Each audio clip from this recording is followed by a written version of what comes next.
Hello student, कुछ करना चाहते हो तो सीखना तो पड़ेगा ही पड़ेगा। तो आज के इस वीडियो में हम बात करेंगे क्लास 6 चैप्टर 1 पर, जो कि चैप्टर 1 की भूमिका। यानी कि इस चैप्टर में हम क्या क्या सीख सकते हैं या क्या क्या हमें जानना जरूरी है। तो चलिए वीडियो को शुरू करते हैं बिना देरी किए।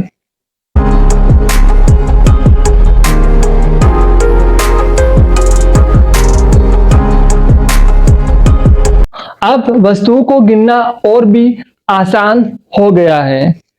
वस्तुओं की छोटी संख्या हो या फिर बड़ी संख्या हो, अब गिनना बहुत आसान हो गया है। कैसे? जैसे कि अपनी क्लास में कोई स्टूडेंट बैठे हैं, यानी कि क्लास के अंदर स्टूडेंट बैठे हैं, तो इनको गिनना हो तब हम कैसे गिनते हैं? कुछ नंबरों का यूज करते हैं, कुछ संख्याओं का यूज करते हैं और फिर हम गिनना शुरू करते हैं।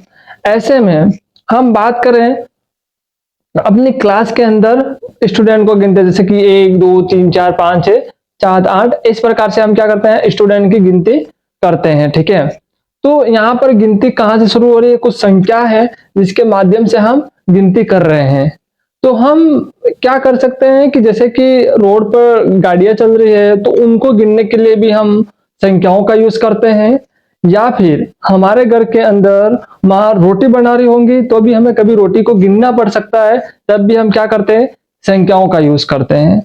और आप क्लास या फिर किसी लाइब्रेरी के अंदर बैठे हैं और वहां पर बहुत सारी बुकें हैं, उन बुकों को गिनना पड़े, तब भी आप किसका यूज करोगे? संख्याओं का यूज करते हो। तो हम ये कह सकते हैं कि संख्याओं का यूज हर जगह होता है और हर फील्ड के अंदर होता है, उसको हमें देखना और समझना जरूरी है। जैसे संख्याओं का यूज हम पैसों को गिनने के लिए भी संख्याओं का ही यूज हम करते हैं। तो यहाँ पर और बहुत सारे उदाहरण बन सकते हैं, परंतु वीडियो की लेंथ ज्यादा हो जाएगी, इसलिए मैं पूरे उदाहरण आपके सामने इंक्लूड नहीं करूंगा। आप अपने मर्जी से उन उदाहरणों को जरूर लिखें। तो चलिए हम कुछ संख्याओं के नाम भी जान लेते हैं। जैसे कि बात करते हैं कि प्राकृत संख्या, यानी कि प्रकृति द्वारा दी गई संख्या है, उसे हम कहते हैं प्राकृत संख्या। उसके बाद आता है पूर्ण संख्या, यानी कि पूर्ण संख्या जो कि प्राकृत संख्या के अंदर ही जीरो को सम्मिलित कर देते हैं, तो हमें पूर्ण संख्या बन के आ जाती है। ये वीडियो डिटेल में आगे आएंगे, आप आगे देख सकते हो। ठीक है, तो उसके लिए आपको करना पड़ेगा चैनल को अभी से सब्सक्राइब एंड ऑल नोटिफिकेशन को ऑन, वो वीडियो आप तक पहुंच सके। तो हम और क्या सीखेंगे? प्राकृत संख्या, पूर्ण संख्या और पूर्णांक संख्या, परिमेय संख्या, अपरिमेय संख्या, ये सब क्या है? टाइप ऑफ संख्या है। ठीक है, तो ये सब कुछ क्या है? संख्या है। तो आपको पता होगा कि मेरी पहली वीडियो देखी होगी, तो ये जो संख्याएं हैं अंकों से मिलकर बनी है, इसके बारे में मैंने लास्ट वीडियो के अंदर सब कुछ बताया हुआ है, तो उन वीडियो को भी आप जरूर देखें। तो आपने जाना कि संख्याएं कितनी होती है और संख्याओं के नाम।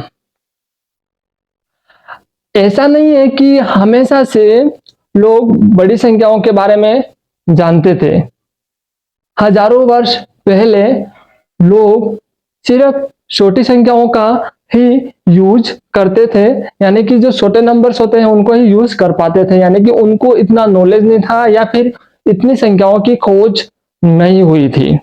समय के साथ साथ नई संख्याओं की खोज हुई और उन संख्याओं को हम डेली लाइफ में अभी यूज कर रहे हैं। हम इस समय बड़ी संख्याओं को संकेत के रूप में भी यूज कर पाते हैं।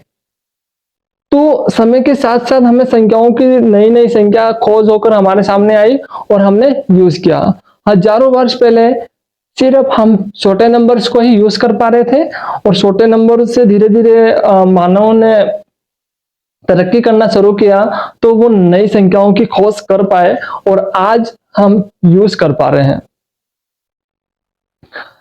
जैसे जैसे मानवों ने उन्नति की, यानी कि अपने अंदर विकास आया, वैसे वैसे गणित की भी खोज होती रही और उसके बाद हम गणित को भी अलग अलग फील्ड के अंदर यूज करने लगे, यानी कि संख्याओं को भी अलग अलग फील्ड में यूज करने लगे। जैसे कि टीचिंग के अंदर है, उसके बाद इंजीनियरिंग के फील्ड के अंदर है, उसके बाद जो डिफरेंट डिफरेंट फील्ड हैं उनके अंदर हम गणित का यूज या फिर संख्याओं का यूज करना सीखे हैं। तो आइए कुछ संख्याओं का यूज करना हम सीख लेते हैं, यानी कि संख्याओं का यूज कहां कहां और कैसे कैसे होता है। तो चलिए पहला उदाहरण लेके चलते हैं। आप किसी शॉप पे जाते हो, यानी कि आप दुकान पे जाते हो और दुकान पर जाकर क्या करते हो, आपके पास कुछ पैसा है तो लेके जाओगे, उसकी चॉकलेट खा लोगे या फिर आपको जो चीज पसंद है वो खा लोगे। मतलब कि पैसा लेके गए और कुछ आपने सामान लिया। तो जो आपके पास पैसा था तो कुछ नंबर्स था या कुछ संख्या में था, जैसे कि 10 रुपये, यानी कि हम उसे 10 संख्या कह सकते हैं, या फिर 100 रुपये आप 100 संख्या कह सकते हैं। तो ये जो नंबर्स थे वो पैसे थे वो एक संख्या के रूप में फॉर्म हो सकते हैं। ठीक है, उसके बाद बात करें कि संख्याओं का यूज और कहाँ हो सकता है। तो आप अपनी क्लास के अंदर बैठे हो और क्लास के अंदर आपको करना है स्टूडेंट की गिनती। जब गिनती करोगे तो कोई नंबर्स लोगे, जैसे कि 1 2 3 4 5 6। तो जो नंबर्स ले रहे हो वो एक संख्या ही है और आप उस संख्या का ही यूज कर रहे हो, तभी जाके आप वहां क्लास में बैठे स्टूडेंट की गिनती।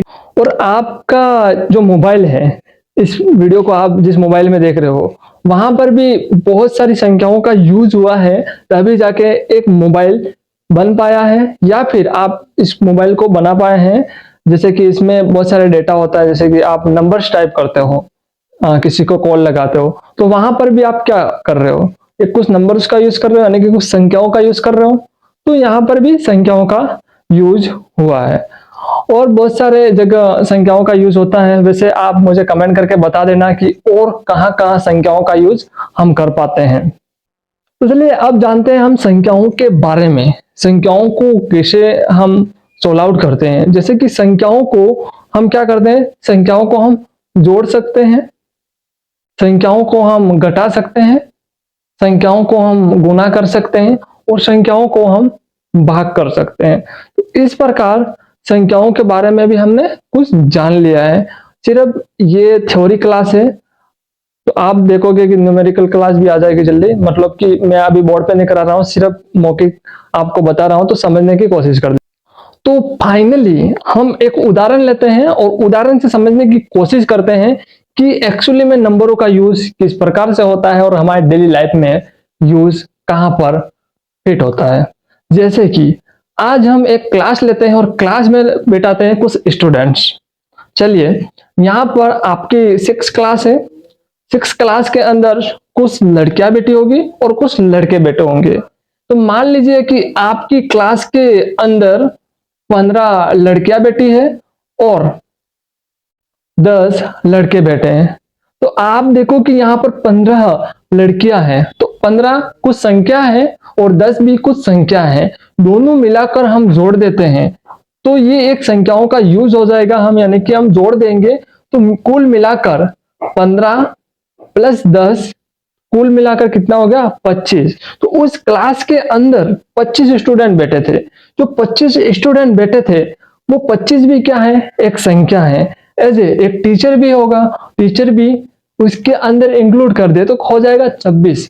तो ये भी कुल मिलाकर संख्या हो गई। तो यहाँ पर हम ये कह सकते हैं कि ये 2 अंकों की संख्या बन के हमारे सामने रेडी हो जाती है। तो अंकों के बारे में नहीं पता है तो आप वीडियो जरूर देख लेना, आपको मेरे YouTube चैनल पर मिल जाएगा। तो आपने क्या समझा, संख्याओं का यूज करना। आपने क्या जाना, संख्याओं को बहुत हजारों साल पहले छोटी संख्याओं से हम डिनोट करते थे या फिर बताते थे और समय के साथ साथ इन संख्याओं की खोज हुई है। आपने जाना कि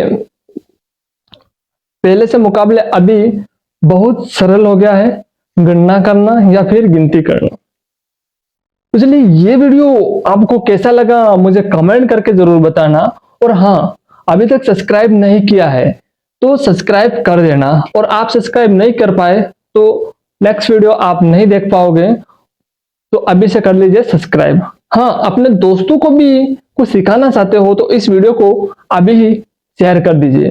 तो चलिए मिलते हैं दूसरे वीडियो के अंदर, वहां हम सीखेंगे इकाई, दाई, सैकड़ा, हजार, यानी कि नंबर्स को किस प्रकार से फिट किया जाता है उसके बारे में डिटेल वीडियो आने वाली है, तो उस वीडियो को भी मिस मत करना। तो मिलते हैं दूसरी वीडियो में।